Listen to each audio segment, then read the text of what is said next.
Abra sua Bíblia em Samuel, 1 Samuel,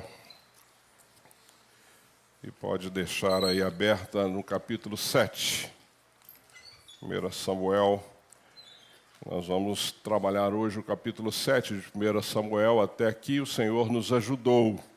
Este é o tema da minha mensagem hoje, e é sobre isso que eu quero meditar com você. Este livro, 1 Samuel, é um livro bastante interessante, porque conta aí tanto a história do povo de Israel, quanto também a ascensão de Samuel, não é? Quando Deus começa a usar a sua vida. O momento aqui é um momento bastante complicado. Nós estamos falando aqui do ano de 1100 aproximadamente a 1020. Então nós estamos falando de 1100 a.C. a 1020 a.C. Nós estamos falando de um período aqui de aproximadamente 80 anos. Aqui nós estamos no final da fase dos juízes. Vocês vão lembrar que o povo de Israel foi governado durante muito tempo por juízes. Então, este povo, foi esse período que eles eram governados por juízes. O povo, de alguma forma, se afastava de Deus, o povo pecava, o povo desobedecia a Deus. E eles, então, em algum momento, eram oprimidos por nações vizinhas, não é? Porque o pecado estava abundando ali entre o povo. Deus levantava um juiz que vinha, libertava este povo, orientava este povo, e, na sequência, este povo novamente se rebelava contra Deus, e aí, novamente, vinham outras situações que eles estavam acontecendo. Esse é o pano de fundo aqui de 1 Samuel. Também a transição, você vai observar que 1 Samuel é a transição para a monarquia. Lembrem-se de que Samuel foi quem ungiu Saul, depois Davi, ou seja, sai de um período de juízes que cuidavam do povo de Israel e passa para um período aí onde eles passam a ter um rei. O primeiro rei de Israel a pedido do povo. O povo estava ali desorientado, também sem muita direção, e pede a Deus um rei de carne e osso, enquanto eram governados, e o rei era o próprio Deus que cuidava deles, mas o povo olhava para as nações vizinhas e pedia um Deus, e Deus assim deu. Deu Saul, o primeiro rei de Israel, porque o povo, além de desorientados, havia uma corrupção muito grande, mesmo entre aqueles que mesmo entre os sacerdotes. E aí Deus então levanta Samuel na sequência deste período. Ele passa a ser então Samuel um homem que passa a ser o porta-voz da vontade de Deus como profeta, ele passa a ser o mediador espiritual como sacerdote, e ele passa a ser o juiz, que é o líder civil e militar daquele povo. Interessante que ele abarca aí essas três funções, e é o único em toda a história que abarca essas três funções. Ele é então profeta, sacerdote e juiz, unindo essas três funções. E eu imagino então o peso sobre Samuel, que tinha dado por Deus esta capacidade, mas também esta atribuição, que não devia ser nada fácil naquele momento. Então esse é o cenário que nós temos aí no livro de 1 Samuel, para você entender o contexto que o povo estava vivendo. Vá lá comigo, lá para o capítulo 7, então, que é o que nós vamos estudar nessa manhã, entendendo que Deus tem cuidado de nós. Aqui no capítulo 7 de Samuel, a partir do verso 1, diz assim, 7:1, eu vou ler na versão NVI, vai estar para você também na tela. Os homens de Kiriat Jearim vieram para levar a arca do Senhor. Eles a levaram para a casa de Abinadab na colina e consagraram seu filho Eleazar para guardar a arca do Senhor. Aqui tem uma coisa interessante nesse primeiro momento, é que o povo de Israel, por que essa arca vai para essa região, que é uma região montanhosa, por que a arca vai para lá e não fica junto com o povo ali, onde o povo estava naquele momento? Não é? Porque o povo havia se afastado de Deus. E a arca é levada para este lugar porque primeiro ela estava com os filisteus. Se você depois tiver curiosidade de conhecer um pouco mais, de estudar os capítulos anteriores, você vai ver que o povo vai guerrear contra os filisteus e eles são derrotados. É uma vergonha, porque os filisteus destroem o povo de Israel, ali mata milhares do povo de Israel. Por quê? Porque o povo estava em pecado, o povo estava vivendo uma vida distante de Deus. Depois este povo, achando que a arca era a solução, manda trazer a arca, para que a arca, representando ali o poder de Deus. E de fato, os filisteus têm receio da arca, mas atacam de novo o povo de Israel e a arca então é tomada. Eles levam a arca como espojo de guerra, como um ganho que eles haviam tido. Levam então para sua terra, lá colocam a arca junto no templo pagão, junto com Deus pagão. Quando eles vêm de manhã, esse Deus está no chão, porque o poder de Deus estava ali. Ergue esse Deus, no dia seguinte esse Deus deles acaba caindo, as mãos são cortadas, os pés são cortados, e os filisteus ficam temerosos, porque eles começam a entender, não é, que o poder de Deus estava ali, e que eles estavam afrontando Deus Todo-Poderoso. E eles não começam a se organizar para devolver a arca para o povo de Israel. Olha como Deus age, devolver a arca. Então, além de devolver a arca, eles mandam um tributo para o povo devolvendo a arca. Então, aqui, neste momento, né, no capítulo 7, nesse verso 1, eles recebem a arca dos filisteus sem guerra, sem absolutamente nada. Deus agiu desta forma, eles recebem a arca, mas eles estão vivendo uma vida tão pecaminosa que a arca vai ser levada para um lugar distante do povo e fica por lá 20 anos. Até que este povo, então, se conserte na presença de Deus. Por isso aqui o texto começa dizendo que esses homens de Kiriat Jearim, eles vieram para levar a arca para que ela ficasse, então, num determinado lugar, neste lugar, e sendo cuidada ali por aquele povo. E aí continua no verso 2, a arca permaneceu em Kiriat Jearim muito tempo, foram 20 anos. E todo o povo de Israel buscava o Senhor com súplicas. Interessante. Ou seja, enquanto a arca estava distante, o povo havia entendido tudo aquilo que eles haviam feito de errado, eles começam a suplicar pelo Senhor. Eles começam então a buscar a presença do Senhor. Ele continua aí no verso 3. E Samuel disse a toda a nação: se vocês querem voltar-se para o Senhor de todo o coração, livrem-se então dos deuses estrangeiros e das imagens de Astarote, consagrem-se ao Senhor e prestem culto somente a Ele, e Ele os libertará das mãos dos filisteus. Só para você entender o que era este culto que o povo de Israel estava fazendo naquele momento, e a orientação de Samuel para que eles abram mão disso, para que eles deixem de cultuar este povo, eles cultuavam a Baal. Baal era o deus da tempestade, era o deus da fertilidade e era o deus da prosperidade. Esse era um dos deuses que o povo de Israel estava cultuando. Um dos deuses que Samuel disse: vocês precisam abrir mão disso, vocês vão deixar de adorar este Deus. O nome Baal é o mesmo que Senhor, dono. Eles estavam adorando a um outro Deus, não é, que não tinha poder nenhum, mas que este Deus, o nome dele significava que ele era dono daqueles que o adoram. Não é? E essa adoração a Baal, ela envolvia, para vocês terem uma ideia, sacrifício de animais, às vezes sacrifícios humanos, rituais sexuais e práticas imorais para atrair bênção sobre a plantação e sobre as famílias. Então este povo estava adorando a Baal. E essa adoração envolvia em rituais ou ritos sexuais, verdadeiras orgias, porque isso iria trazer fertilidade, tanto para o povo quanto para as plantações, porque viviam disso naquele momento. Esse era um dos deuses que o povo estava adorando neste momento, quando Deus então levanta Samuel, e aí vocês vão entender por que eles perderam guerra, por que eles foram perseguidos, por que eles foram envergonhados. E o outro Deus que Samuel cita aí, que é Astarote. Não é? Astarote é uma deusa do amor, não é? Uma deusa do amor, da guerra e também da fertilidade. Essa deusa era uma deusa cananeia, então eles estavam adorando um deus cananeu no meio ali do povo de Deus. E ela, de fato, ela era a deusa da fertilidade, do sexo, da guerra, do amor sexual. Ou seja, olha onde é que este povo estava envolvido. Por isso que ele fala dos postes ídolos. Eram erguidos postes ídolos em várias regiões onde esta deusa era adorada. E a prática era a mesma, envolvia rituais sexuais. Havia as prostitutas, não é, culturais, ou seja, mulheres que eram separadas para serem prostitutas e atender aos homens, porque essa era uma prática de adoração a esta deusa, não é? E eles então tinham esses cultos que traziam a fertilidade e trazia a fertilidade para a terra e para as pessoas. Então o povo de Israel, queridos, tentava mostrar adoração a Deus no meio de tudo isso. Ou seja, imagina um povo que foi separado por Deus, um povo que foi criado por Deus a partir de Abraão, um povo que havia visto milagres que Deus havia feito, tirando este povo da escravidão e tantos outros milagres. Este povo então começa aí a adorar outros deuses, a deixar a influência de outros deuses tomar conta, não é, deste povo. Por isso que a presença de Deus saiu do meio deles. deles. E aí, se nós continuarmos, para você continuar entendendo este capítulo, no verso 4, diz assim: assim os israelitas se livraram dos balaíns e dos postes sagrados e começaram a prestar culto somente ao Senhor.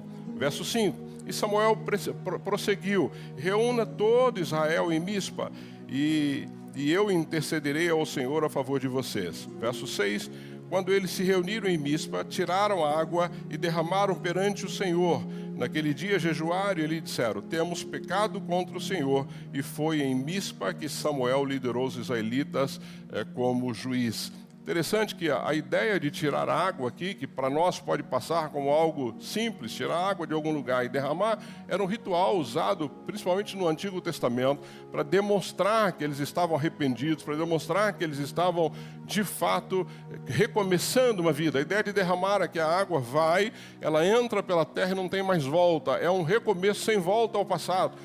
O que o povo está dizendo aqui, quando eles fazem esse ritual de tirar a água ali, de derramar esta água, é mostrar exatamente, esse gesto envolvia isso: Senhor, nós estamos arrependidos. Isso era um gesto, mas havia um significado que era mostrar de fato que eles estavam arrependidos daquilo que eles estavam fazendo ou da vida que eles estavam levando. Ou seja, eles estavam se esvaziando, eles estavam dizendo: Senhor, nós estamos nos esvaziando de nós mesmos e queremos continuar servindo ao Senhor. Esta é a representação deste momento, que eles tiram essa água e começam a derramar. Também eles dizendo: não podemos fazer nada sem o Senhor, ou seja, nós estamos rendidos ao Senhor. É uma expressão física, mas também de um coração quebrantado. Eles estavam de fato quebrantados ali, não é? Então este ato, além de jejuar, não é? Ele representa esse quebrantamento.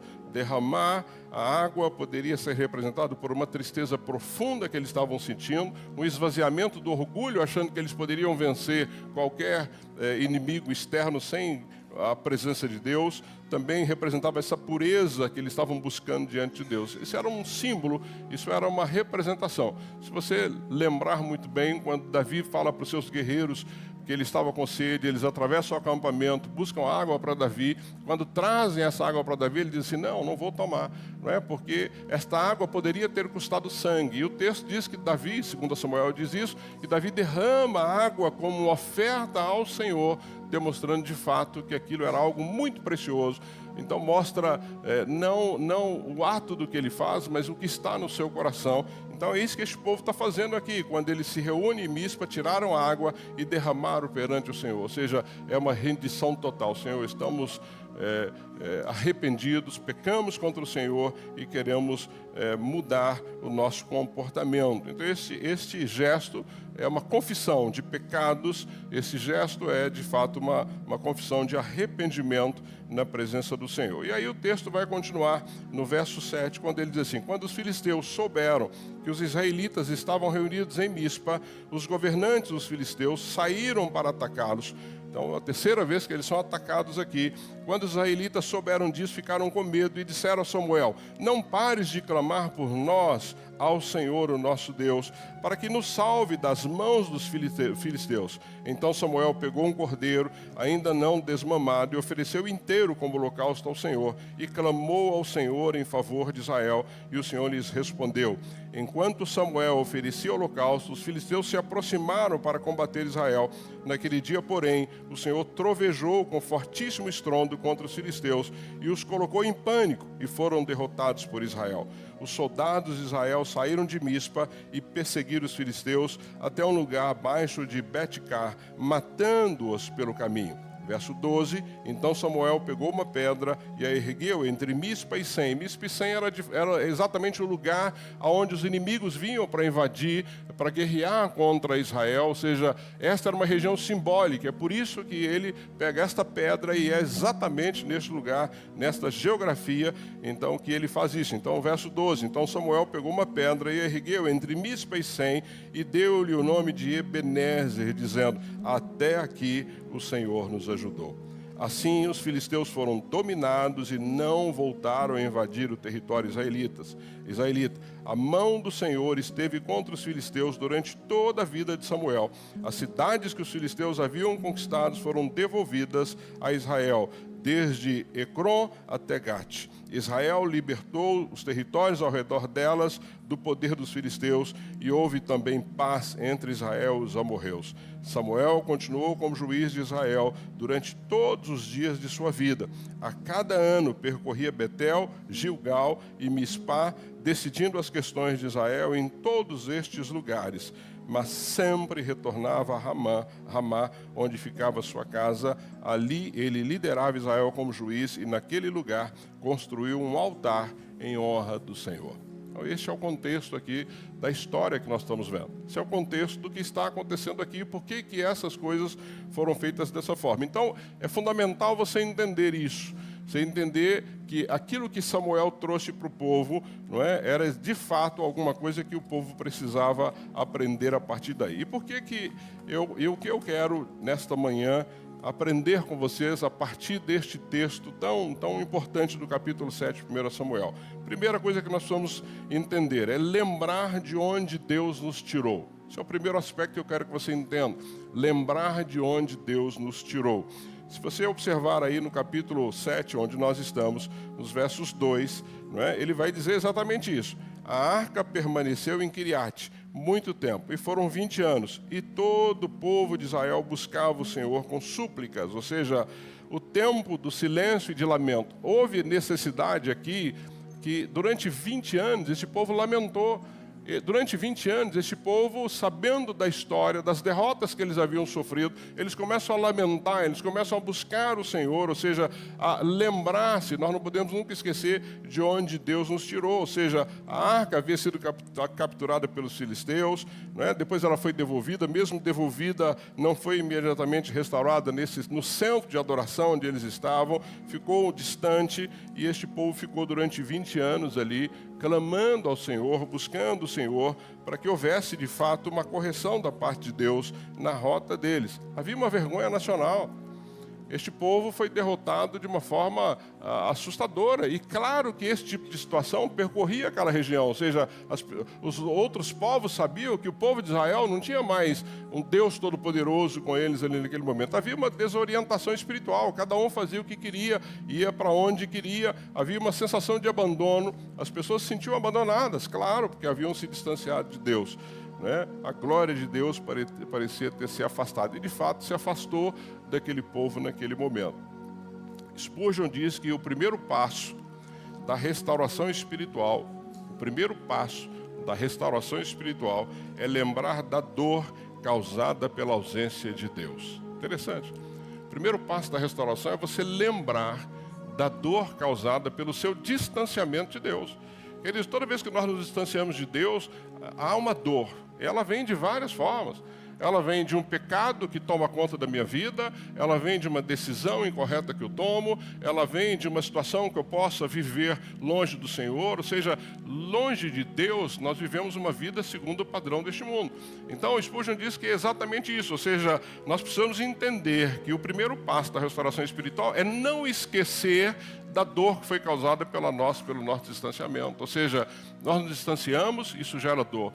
Dor em nós, dor na família, dor na igreja, dor onde nós estamos. Então eu sou restaurado quando? Quando eu lembro disso. Eu me afastei, eu me distanciei, isso causou um problema, isso causou uma dor. Então este povo começa a lamentar aqui e buscar o Senhor. E aqui o lamento do povo, que o próprio texto diz, não é apenas tristeza, mas este povo está reconhecendo, não é, que eles pecaram. Aqui este lamento é um reconhecimento do pecado. Lembrando que eles não são autossuficientes, toda vez que eles tentaram fazer isso, eles foram derrotados. Então a restauração, queridos, ela começa quando a consciência, nós temos consciência de que fomos nós que nos afastamos. É impressionante quando você conversa com alguém que está vivendo uma vida longe da vontade de Deus. Ele acha que é Deus que se afastou dele, ele vai te mostrar uma série de incompreensões, ele vai te mostrar uma série de situações que ele quer justificar o distanciamento de Deus. Mas não, foi ele que se afastou de Deus, não foi Deus que se afastou. O povo de Israel aqui, Deus não se afastou deles, Deus continuou lá, eles é que se afastaram de Deus. Então a primeira coisa que você precisa entender, amado, para ser restaurado, é que quem se afastou de Deus foi você, não foi Deus que se afastou de você. você que se distanciou dele, você que perdeu o primeiro amor, você que deixou de orar, você que deixou de jejuar, você que deixou de ler a palavra, você que deixou de se alegrar na presença dele, você que foi se afastando. E o afastamento de Deus faz com que isso de fato aconteça.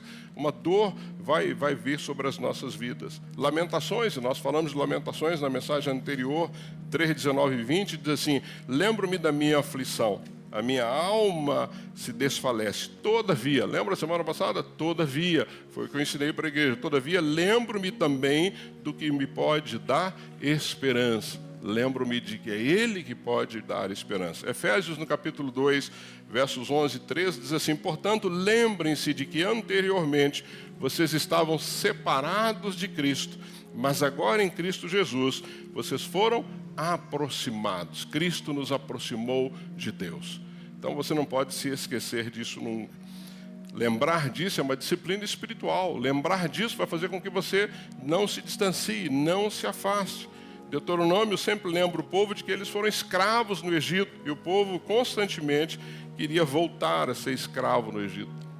Salmos 103 diz: bendize ao Senhor a minha alma, e não te esqueças de nenhum dos seus benefícios. Bem dizer, lembrar-se, não se esquecer que é Ele que traz benefícios sobre as nossas vidas. Então, aqui, queridos, não nos esquecer de onde Ele nos tirou é uma estratégia da parte de Deus para nos fortalecer, para fortalecer a nossa fé, fortalecer a nossa caminhada.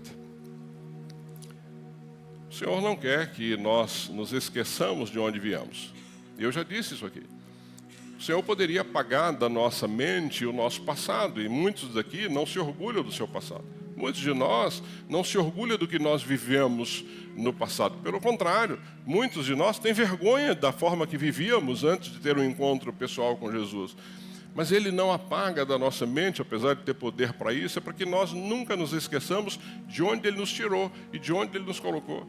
Ele nos tirou de um lugar de vergonha e nos colocou num lugar de honra. Ele nos tirou de uma vida de incerteza e nos colocou numa vida que nós sabemos para onde nós vamos. Ele nos tirou de uma vida pobre, podre, e nos colocou numa vida digna na presença dEle. É isso que o povo de Israel estava fazendo e lamentando, e que nós precisamos, quando estamos distantes de Deus, lembrar disso. Senhor, quem eu era? E olha onde o Senhor me colocou hoje. É essa a ideia aqui, ou seja, quantas famílias quase se desintegraram, mas hoje estão firmes no Senhor, você conhece. Pode ser que seja a sua própria família, que esteve próxima a se desintegrar, esteve próxima a acabar. E Deus foi misericordioso, levantou alguém que caminhou contigo, que te orientou, e hoje a tua família está aí totalmente restaurada. Quantas pessoas enfrentam aí enfermidades, lutas emocionais, dívidas, mas Deus foi fiel e tem mantido você aí, você continua firme, caminhando com o Senhor, né? Quantos estavam longe? Quantas histórias nós conhecemos de pessoas que estavam longe do Senhor, filhos desviados, não é? Esposos que não servem ao Senhor, mas que foram trazidos de volta para próximo do Senhor. Então, esta lembrança, querido, de onde nós estávamos e o que o Senhor fez nos tirando de lá, é para quebrar o nosso orgulho. Sem Ele nós não somos nada, absolutamente nada. E o povo de Israel aqui teve que aprender isso a duras penas. A duras penas. As conquistas que eles tiveram foi porque Deus estava com ele. Portanto, as conquistas que você tem alcançado, que você tem feito, aonde você tem chegado, é porque Deus está com você. Não acha que é porque você, não acha você que é porque você é bom, ou porque você é muito crente, ou porque você é capaz. Não. Não, nosso orgulho tem que cair por terra, ou seja, a ideia aqui é de fato que isso desarme o nosso orgulho e que renove a nossa gratidão. Nós precisamos ser gratos a Deus todos os dias por aquilo que Ele tem feito nas nossas vidas. Então esse é o primeiro aspecto. O segundo, você precisa reconhecer a ajuda de Deus no caminho. Aqui é interessante, é reconhecer a ajuda de Deus enquanto você está caminhando. Foi o que aconteceu aqui. O texto diz que Samuel, no verso 12 do capítulo 7, então Samuel pegou uma pedra, ergueu entre Mispa e Sem e deu-lhe o nome de Ebenezer, dizendo: até aqui o Senhor nos ajudou. Ou seja, era um marco de reconhecimento. Samuel estava reconhecendo a ajuda de Deus. Imagina, Samuel ora, Deus manda um trovão, que devia ser algo absurdo, desorienta o povo, os inimigos, e o povo de Israel então ataca e mata. Olha a ajuda de Deus, ou seja, o pessoal não precisou nem fazer força. Não é assim na sua vida, quando você depende de Deus? Tem coisa que acontece e você fala assim, mas Senhor, eu não precisei fazer absolutamente nada, porque é assim que Deus age.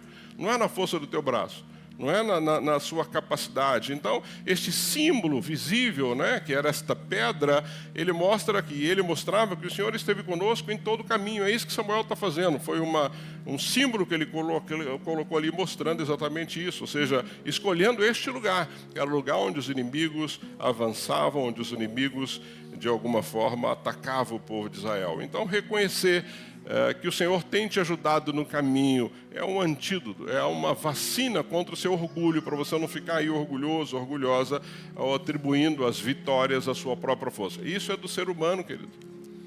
É impressionante como nós temos que tomar cuidado, porque constantemente nós somos tentados a atribuir vitórias que são de Deus à nossa força, à nossa capacidade, à nossa forma de caminhar. Mas a fé é verdadeira. Esta fé, de fato, ela reconhece que sem Deus nada somos e que nada podemos fazer. Eu tinha muita dificuldade com isso, muita dificuldade. A primeira vez que eu ouvi um sermão dizendo que eu não era capaz de fazer nada sem Deus, a Toninha vai lembrar disso. Eu fiquei chateado, saí da igreja triste, porque eu me considerava uma pessoa inteligente, capaz. Que história é essa de... Então, você reconhecer que a nossa caminhada, nós temos que viver 100% na dependência dEle. Não é que Deus não vai usar as suas capacidades, é claro que Ele vai usar as suas capacidades, mas o poder é dEle. É Ele que te capacita, é Ele que vai abrir portas, é Ele que vai te dar estratégias, é assim que Deus faz. Não é? Porque senão você vai achar que você é aquele que está fazendo, por isso o orgulho pode tomar conta de você. Deuteronômio, no capítulo 8, verso 17 e 18, diz assim: não digas, pois, no teu coração, a minha força e o poder do meu braço me conquistaram estas riquezas. E aí vem, antes, lembre-se do Senhor, teu Deus, porque é Ele que te dá força para adquirir riquezas. É Ele que te dá força, é Ele que te dá capacidade. Então, de novo, se você tem algo, é porque Deus te deu capacidade para isso, para que você pudesse ter. Martin Lloyd Jones diz que o maior obstáculo à ação de Deus em nossa vida, a maior barreira de ação de Deus às nossas vidas, é a nossa constante tentativa de tomar o crédito por aquilo que Ele faz. Creia nisso. Nós somos sempre tentados a tomar o crédito daquilo que Deus fez. Impressionante. Impressionante. Dê crédito a Ele. Isso não está te desmerecendo, não está te diminuindo. Dê crédito a Ele. Se você está fazendo algo muito importante, algo impactante, é porque Deus está usando a tua vida. Dê crédito a Ele. Eu estava conversando com um irmão essa semana e ele estava me dizendo sobre o meio que ele frequenta, o meio que ele está, o meio que ele trabalha. E ele estava me dizendo de algumas pessoas que vieram de um outro país aqui para o Brasil, e no meio de reuniões de gente aí com bastante poder no meio, né, no meio empresarial, ele diz, depois da reunião, ele diz assim: olha, eu tenho uma palavra de Deus para vocês, e conta um pouco da vida e do testemunho. Por que nós perdemos essa coragem? Por que nós hoje temos dificuldade de compartilhar o nosso testemunho aonde trabalhamos? Por que temos dificuldade de compartilhar com quem não conhece Jesus? É impressionante como nós ficamos medrosos nesse sentido. Nós vamos voltar a compartilhar o que Deus está fazendo e deixar que Ele use as nossas vidas para impactar aquelas pessoas. Né? Mas o crédito é dEle, foi Ele que fez, foi Ele que me colocou onde eu estou, foi Ele que me deu a capacidade de fazer o que eu estou fazendo. Ou seja, dê crédito a Deus nesse sentido. Então, não permita que o teu desejo de tomar o crédito seja um obstáculo para que Deus não use a tua vida. Samuel diz até aqui. Até aqui significa um processo, até aqui significa uma jornada, até aqui significa uma continuidade.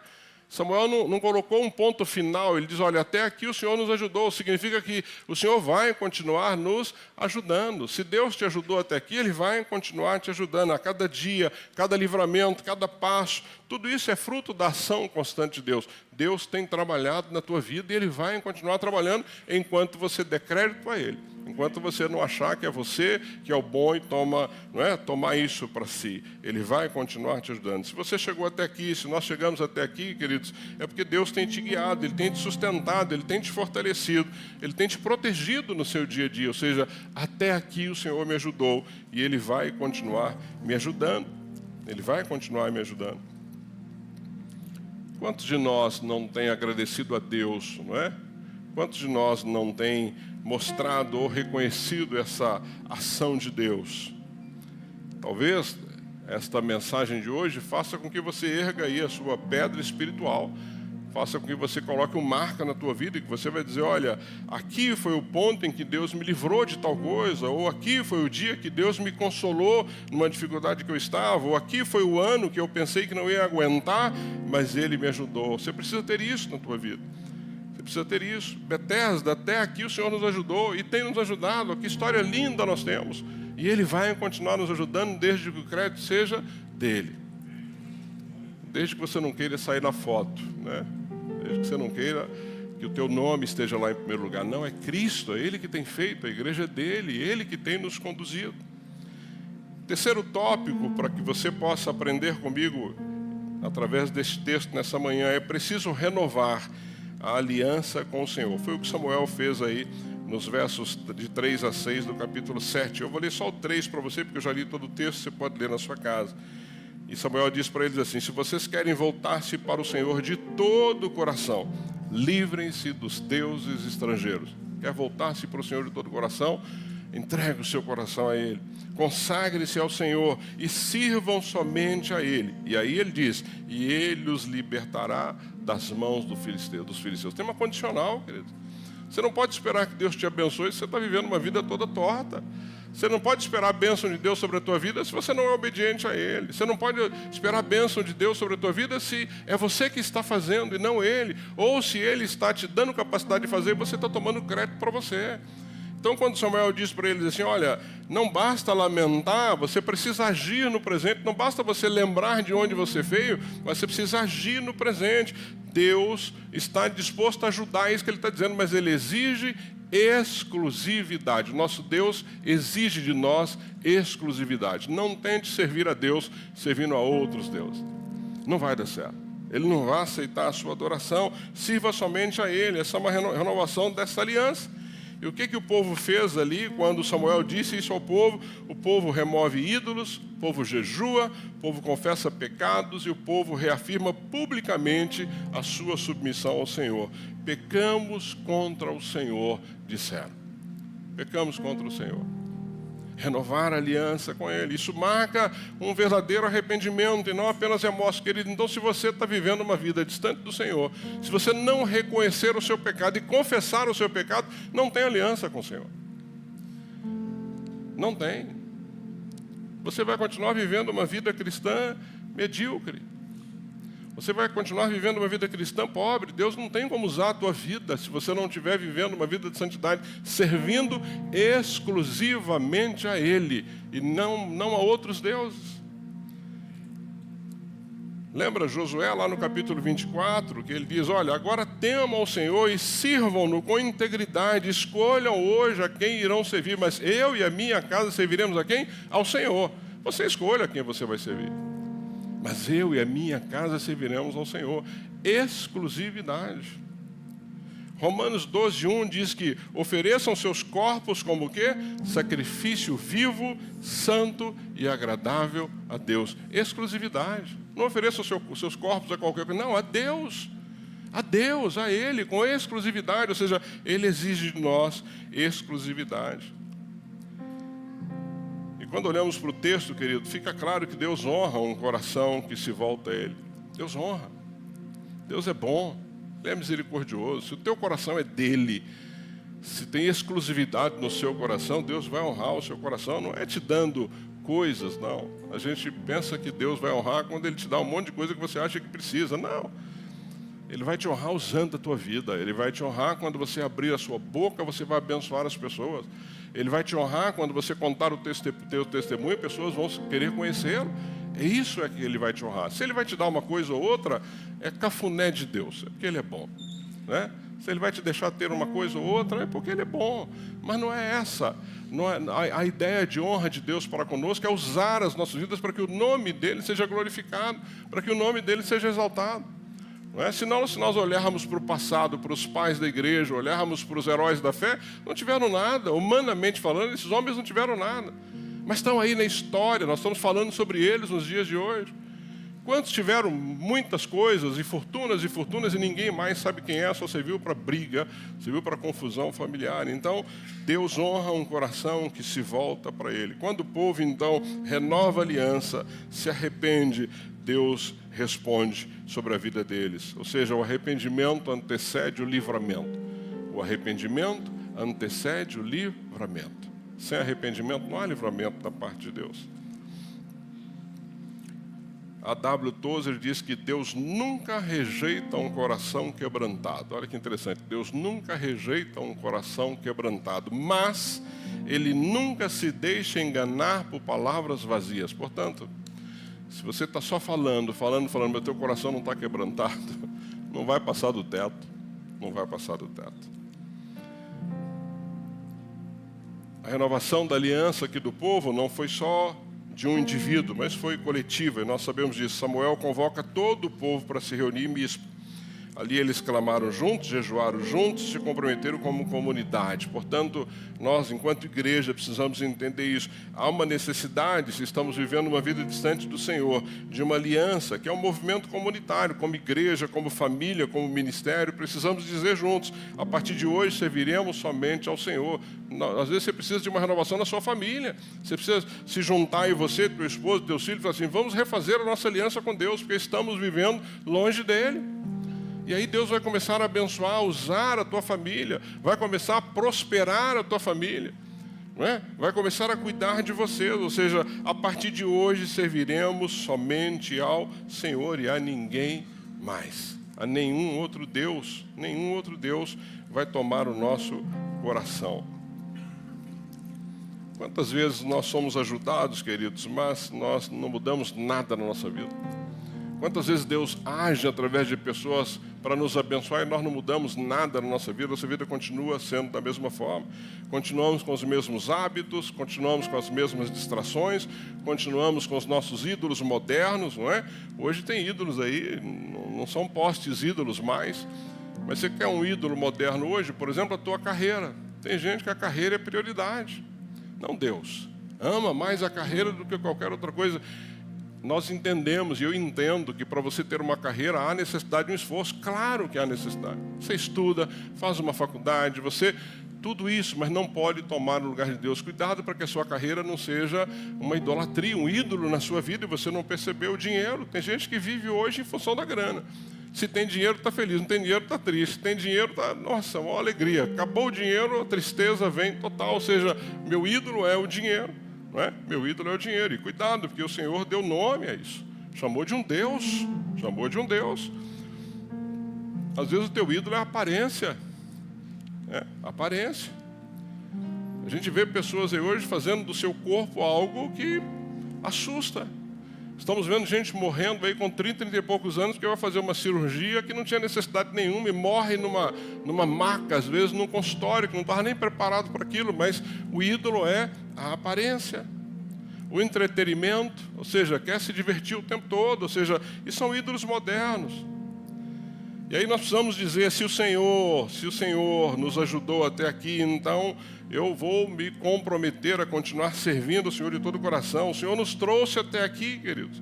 Então nós vamos viver uma vida exclusivamente para Ele, consagrados, separados para a sua glória, para que o nome dEle seja honrado e glorificado através da minha vida e através da sua vida. E o último tópico nessa manhã é preciso seguir confiando no Deus que ajuda até o fim. É preciso seguir confiando no Deus que ajuda até o fim.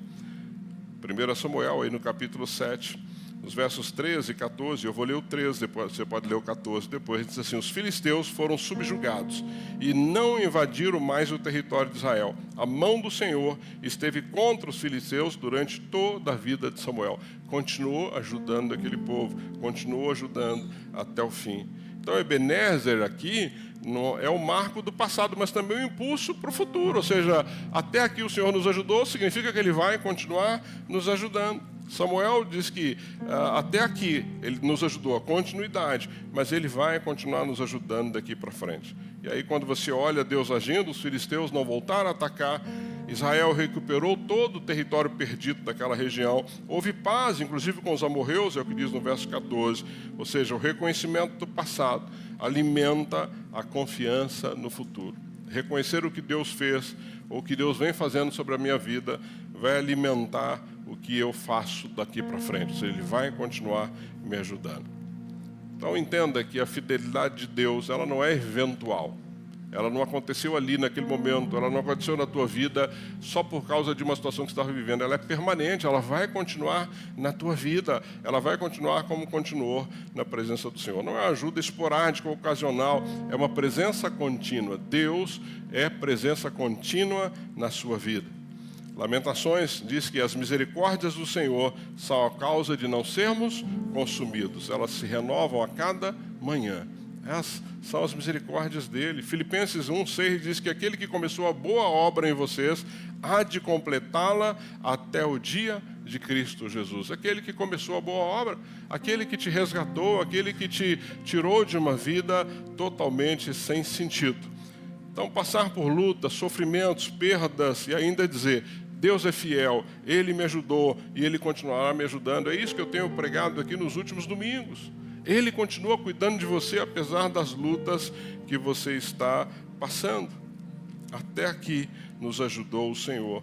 Né? Com isso nós não precisamos viver com medo, com receio. Ele vai continuar nos ajudando. Ele me ajuda no presente, vai me ajudar no futuro, porque Ele já me ajudou no passado e eu continuo confiando plenamente nesse Senhor.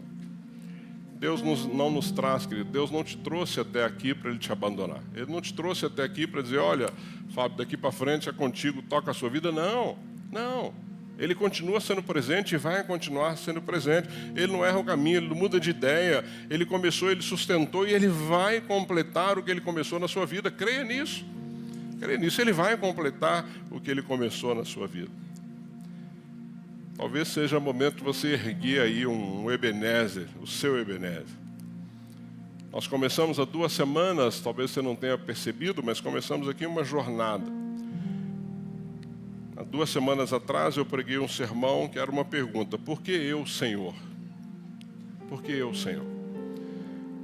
E eu respondi biblicamente por que algumas coisas acontecem, têm acontecido e vão continuar acontecendo. Não só com aqueles que não servem ao Senhor, mas também com aqueles que servem ao Senhor. No domingo passado eu trouxe uma palavra que nos lembrou que ainda há esperança. Ainda há esperança. Eu mostrei isso para a igreja. Eu não sei o que você está vivendo, qual a dificuldade que você está vivendo, mas ainda há esperança. E mostrei biblicamente por que ainda há esperança. E hoje talvez seja dia de nós declararmos: até aqui o Senhor nos ajudou. Passo por lutas, tenho esperança e Ele continua me ajudando. É uma tríade. É uma tríade. E eu tenho orado a Deus toda semana: Senhor, me dá uma palavra para que o povo não desanime, me dá uma palavra para que o povo leia, me dá uma palavra para que o povo se santifique, me dá uma palavra, Senhor, para que o povo se anime, me dá uma palavra para que, apesar das dificuldades e lutas, nós possamos continuar servindo ao Senhor de todo o coração, fazendo aquilo que o Senhor nos mandou fazer. Então, queridos, não é sorte, não é mérito, não foi acaso que o que aconteceu com o povo de Israel, não é acaso com o que aconteceu na tua vida, é a mão de Deus sobre a tua vida cuidando de você, apesar das lutas, apesar das dificuldades. E talvez nós precisamos ser chamados à memória. Primeiro, lembrar de onde Deus te tirou. Lembre-se de onde Deus... Lembra quem você era. Queridos, eu conheço a história de alguns aqui. Tem histórias aqui que, se você contar aqui no púlpito, a pessoa nem te cumprimenta, mas vai falar assim: eu não. É isso, não é? Porque a nossa história passada é triste. Porque era uma história sem Jesus. É a mesma história do povo de Israel, sem o Senhor, sem a presença de Deus no meio deles, tentando lutar contra os inimigos, sendo derrotados. A tua era a mesma coisa, você tentava lutar e sempre era derrotado. Então lembre-se de onde Deus te tirou. Lembre-se dos dias em que você pensou que não ia suportar. Quantos aqui? Eu tenho absoluta certeza que você já pensou isso várias vezes. Não dá mais, Senhor, não aguento mais, eu não vou suportar mais isso. Lembre-se das noites em que você teve dores profundas, né? E você, mesmo assim, acordou no dia seguinte. Eu tenho eu tenho uma coisa comigo que é sempre assim, nada como uma noite bem dormida para você acordar bem no outro dia. Não é assim? Às vezes a noite não está legal, você está ali, né, o corpinho velho já está meio ruim, você fala, a hora que eu dormir eu vou acordar bem, e você acorda animado. Então, uma noite é isso. Parece que Deus trata com a gente ali, cuida de você durante a noite. Lembre-se das pessoas que Deus colocou no teu caminho. Quantas pessoas Deus colocou no teu caminho, amado? Eu tenho várias pessoas que Deus colocou no meu caminho, várias pessoas. Lembro de algumas com tanto carinho, com tanta gratidão, porque Deus colocou em momentos cruciais da minha vida com a Toninha, da nossa vida familiar. Lembre-se disso. Lembre-se dos livramentos que Deus te deu, alguns que você nem percebeu, só foi perceber depois. Livramentos, às vezes, silenciosos, que você fala assim, meu Deus, Ele me livrou disso. Né? Lembre-se de coisas que Ele tem te livrado. Eu passei por uma trombose agora, recentemente, que eu fui no médico num sábado à noite, e o médico, no exame, constatou, está com a trombose, tem que ficar em casa, tem que repousar. Se eu não tivesse ido no médico, eu estava pregando aqui com uma trombose na perna, correndo risco. Ia passar uma semana de dores, correndo risco. Essa semana, conversando com um rapaz que joga vôlei comigo, no mesmo período que eu tive a trombose, o pai dele faleceu por causa de uma trombose. Porque foi no médico, aquele remedinho, ficou esperando. Quando voltou, já tinha dado uma trombose, a perna inchada, soltou lá um coágulo, foi parar no cérebro e ele então faleceu. Né? Deus me livrou. Deus me livrou, usou médicos, usou o convênio, usou a possibilidade de ir lá e passar por um exame e ficar em casa repousando. Ou seja, livramento que às vezes nós não damos conta, ou às vezes nós nem agradecemos a Deus, mas Ele te livrou porque outros não tiveram o mesmo livramento. Quantas vezes Ele te consolou, né? Usou pessoas para te consolar.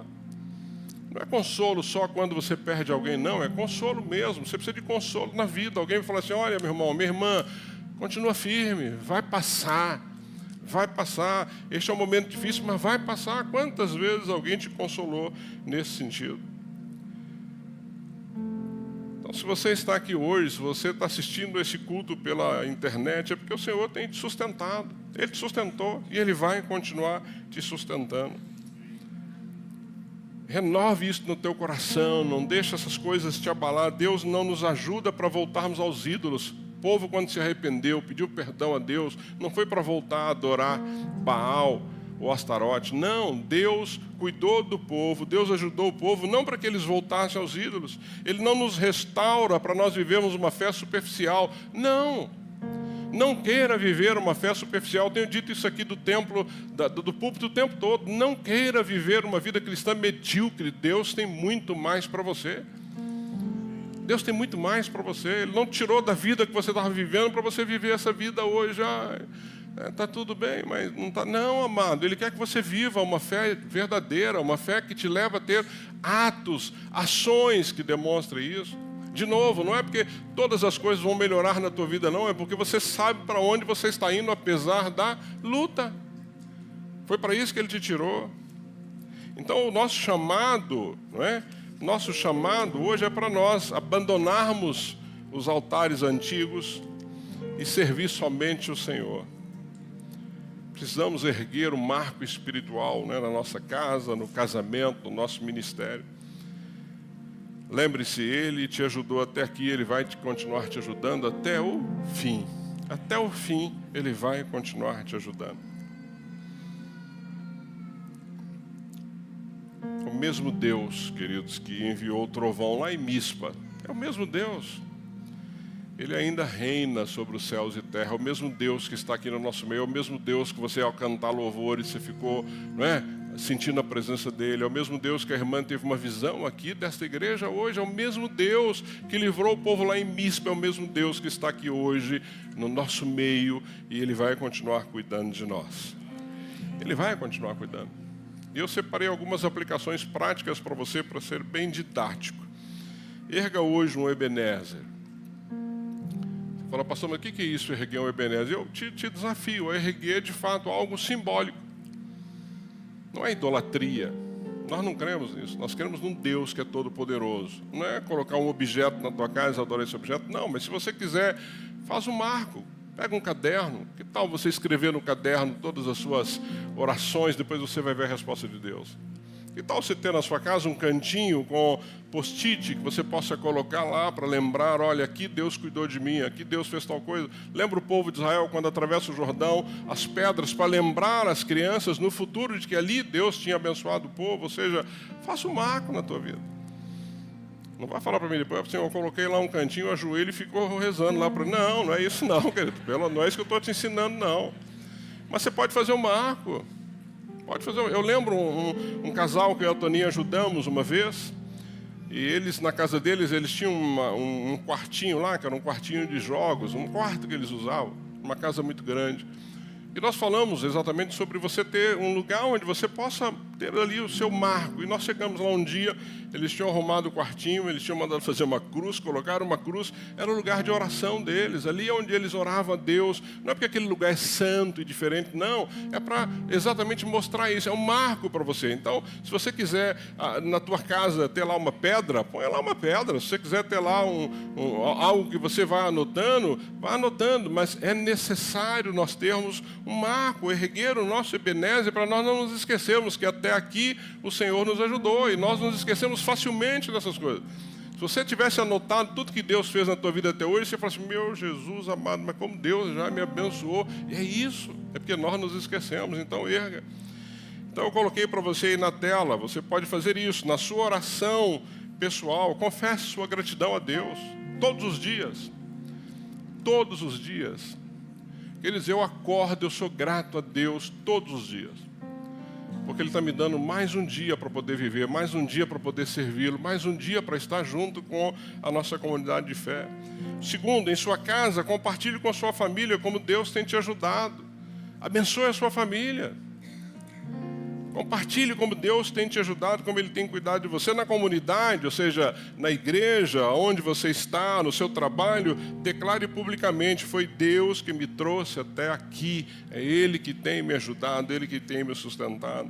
Espiritualmente, renove sua aliança com Ele todos os dias. Confesse os seus pecados a Ele, arrependa-se, deixe os seus pecados, e Ele vai usar a tua vida poderosamente.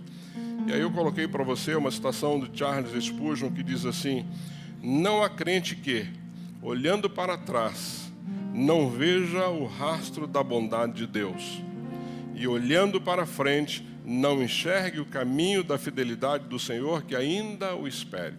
Olhe para trás, querido. Olha de onde Ele tirou.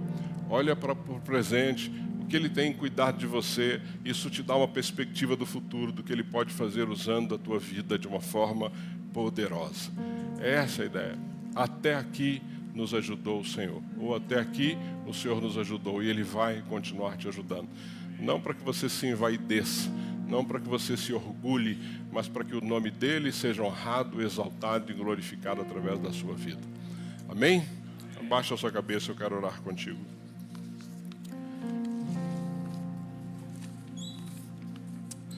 Deus amado e querido, obrigado, Pai, por esta palavra. Obrigado porque, ao estudarmos esse capítulo 7 de 1 Samuel, quantas preciosidades nós podemos tirar e aprender. E, Senhor, cada um aqui neste auditório, aqueles que estão em casa, possam entender definitivamente que o Senhor tem nos ajudado.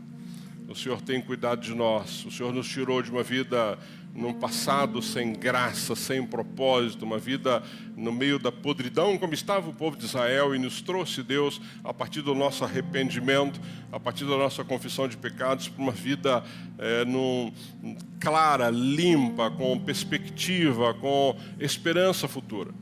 Mas nós precisamos, Pai, a cada dia lembrar que o Senhor nos ajudou, tem nos ajudado e vai continuar nos ajudando. E assim, Pai, o Teu nome será glorificado através das nossas vidas. Nos ajuda nisso, Pai. Tira de nós qualquer perspectiva, tira de nós qualquer ideia de reconhecer que somos o que somos, ou fazemos o que fazemos porque somos bons. Não, é o Senhor que nos dá capacidade e o seu nome que deve ser honrado, exaltado e glorificado através das nossas vidas. Que cada um aqui nessa manhã possa ter entendido isso. Que cada um aqui nessa manhã possa dizer, Pai, com plenos pulmões, até aqui o Senhor nos ajudou. Significa que até aqui o Senhor cuidou de nós e sei e creio que o Senhor vai continuar cuidando de nós. Continua abençoando o teu povo, continua, Deus, falando ao coração de cada um aqui nesse auditório, continua, Deus, usando as nossas vidas, porque o Senhor tem cuidado de nós. Por isso eu te agradeço por esse tempo tão precioso na tua palavra, que ela fique no nosso coração, que ela tenha entrado de fato no nosso coração e que nós possamos, Pai, colocar em prática a tua palavra nas nossas vidas e assim impactar outros. Eu oro mais uma vez, Pai, e te agradeço em nome de Jesus. Amém, amém e amém. Amém, querido.